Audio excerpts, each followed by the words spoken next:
Bismillahirrahmanirrahim. Today our topic is Article 142. 142. When witness to be compelled to answer if any such question relates to a matter relevant to the suit or proceeding, the provisions of Article 15 shall apply thereto. अच्छा, ये 42 है, ये in connection with Article 15 है, subject to article 15 of कानून शहादत। तो अब इसमें दूसरे इसकी एप्लीकेशन बताई है आर्टिकल 15 में, तो हम 15 को रीड कर लेते हैं। 15 says, article 15 says witness not excused from answering on ground that answer will criminate. गवाह को जो है एक्सक्यूज इस बिना पर या इस ग्राउंड पर नहीं किया जा सकता या माफ नहीं किया जा सकता कि वो ये आंसर देने से मुजरिम हो जाएगा, कोई किसी क्राइम में इन्वॉल्वमेंट प्रूव हो जाएगा, तो ये कोई ग्राउंड नहीं है उसके एक्सक्यूज का। तो अब इसमें 15 में क्या है, a witness shall not be excused from answering any question as to any matter relevant to the matter in issue. The witness shall not be excused from answering any question as to any matter relevant to the matter in issue in any suit or in any civil or criminal proceeding. तो जो भी civil या criminal proceeding है उसमें उसको excuse नहीं है, upon the ground that the answer to such question will criminate, यानी इस ग्राउंड पर कि वो जो है इस सवाल का जवाब अगर मैं दूंगा तो मुझे वो क्रिमिनेट यानी किसी क्राइम में इन्वॉल्वमेंट या मुजरिम ठहराया जाऊंगा, और मे tend directly or indirectly to criminate such witness, directly or indirectly to criminate such witness, or that it will expose or tend directly or indirectly to expose such witness to a penalty or forfeiture of any kind. तो अब ये क्या हुआ कि उसको किसी भी मतलब गवाह को किसी भी इस सूरत में कि वो किसी जराइम में इन्वॉल्वमेंट साबित हो जाएगा या कोई किसी सजावार हो जाएगा या कोई किसी किस्म की उस पर कोई पेनल क्लास वगैरह डायरेक्टली और इनडायरेक्टली सच विटनेस की पेनल्टी और फोरफीचर होने किसी किस्म की फोरफीचर यानी कि जब्त की पेनल्टी या जब्त की, तो ये कोई ग्राउंड नहीं है कि मैं जो है इस सवाल का जवाब देने से कोई किसी में मेरा किसी क्राइम में इन्वॉल्वमेंट साबित हो। अब इसमें जो प्रोविजन है, provided that no such answer which a witness shall be compelled to give shall subject him to any arrest or prosecution or be proved against him in any criminal proceeding except a prosecution for giving false evidence by such manner. अब ये condition क्या आई कि उस जवाब से जिसके देने के लिए किसी गवाह को मजबूर किया जाएगा, तो उस जवाब पर उसे किसी किस्म की अरेस्ट या कोई लीगल कॉन्सिक्वेंसेस का प्रोसीडिंग का लायबल नहीं ठहराया जाएगा क्रिमिनल या सिविल। लेकिन अगर वो फॉल्स एविडेंस दे रहा है तो जो फॉल्स एविडेंस की जो प्रोसीडिंग है, except a prosecution for giving false evidence by such answer, यानी कि इस आंसर अगर फॉल्स है तो फॉल्स एविडेंस का जो उस हद तक तो उस पर कार्रवाई की जा सकती है, बाकी जो जवाब दिया वो उस पर कोई उसको उस पर कोई इन्वॉल्वमेंट नहीं होगा।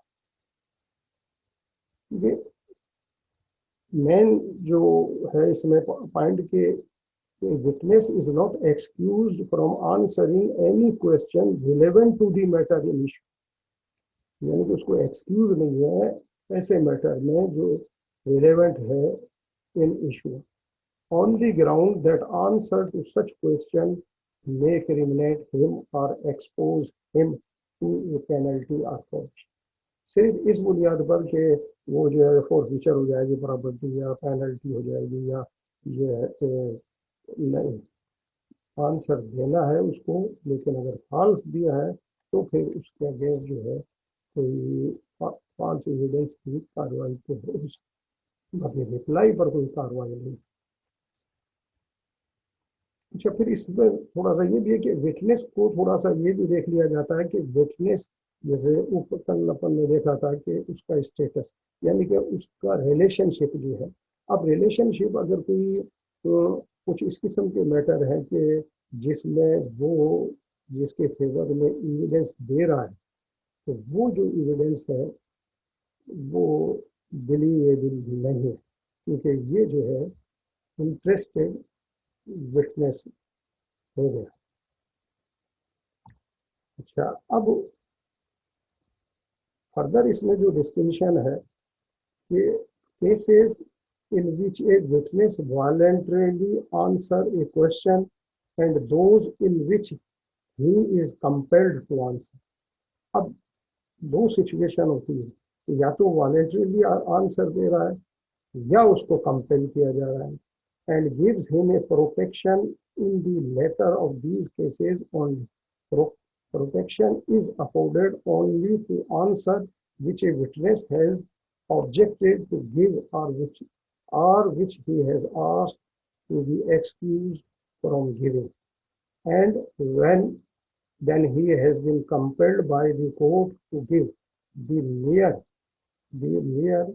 subpoenaing of a witness or ordering him to go into the witness box does not compel him to give any particular answer or to answer any particular question। The word shall be compelled to give in the proviso applied to pressure put upon a witness after he is in the box and when he asked to be excused from answering a question। अब ये proviso जो है, मतलब ये उसको compel करने, जब वो विटनेस बॉक्स में आ गया तो ठीक है उसको आंसर देना, लेकिन वो ग्राउंड मैंने बता दी कि वो कोई ग्राउंड नहीं है कि किसी क्राइम में उसका कोई इन्वॉल्वमेंट हो जाए। अच्छा, फिर जैसे इसी में एक एविडेंस वो भी होती है जो कन्फेशन।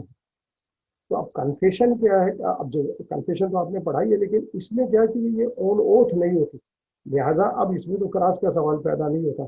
तो magistrate while ascertaining voluntariness of confession not putting accused on oath or on solemn affirmation, no question put to magistrate on this aspect nor this point urged before session judge।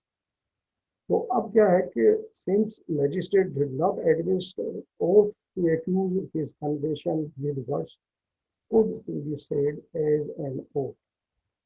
तो normally जो है आम हालात में ये confessional statement on oath नहीं होता, और वो जो अपनी जबान से जो कुछ कह रहा है वो सफिशिएंट है, उसी को जो है मतलब to be said as an oath, यानी कि वो बिलीव किया जाएगा। अच्छा, अब इस सारी इसमें कौन सा क्वेश्चन और क्या ये वो एडमिसेबल है नहीं है, रेलेवेंसी है, तो इस सारे में आती है एडवोकेट की ड्यूटी।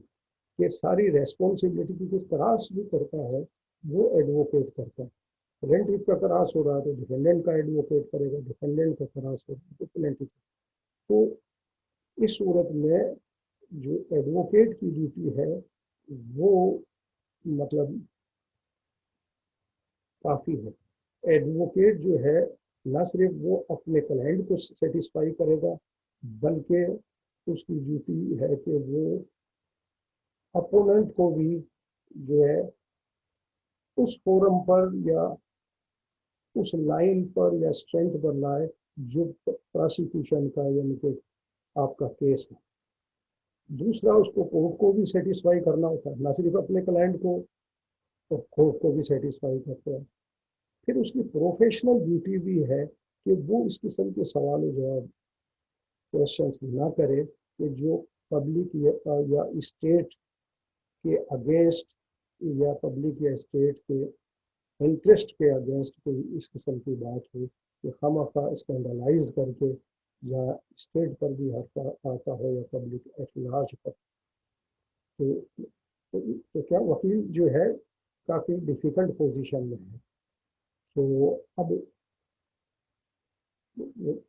तो अब ये सारी पोजीशन आ गई ना कि करास में मेन किरदार एडवोकेट का है। अब पार्टी खुद भी करास कर सकती है, लेकिन बहरहाल मतलब ये एडवोकेट।